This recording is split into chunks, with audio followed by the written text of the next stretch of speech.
Hi, this is healer Priya Vijay. Now we are going to see the video on what is the acupressure point to treat the sore throat as well as the throat infection. The point name is REN22 or CV22. We can call this in any name.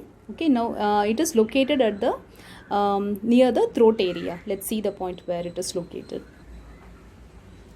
Hope now you are able to see this location.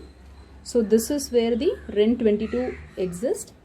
Okay, so it will be having a slight depression over here. Okay, just you need to firmly give the pressure.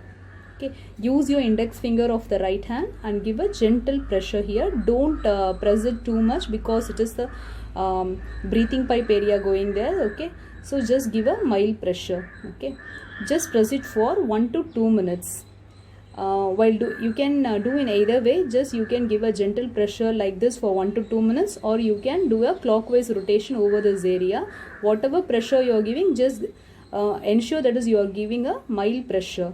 Okay, one more important thing in this is, like, if the person is having cold at this throat area, it will automatically come in the spit. Okay, so this is the point. Hope this video will be useful for you. If you like the video, please like, comment and share it. For those who have not yet subscribed, please subscribe the video. Thanks for watching this video. Have a healthy life.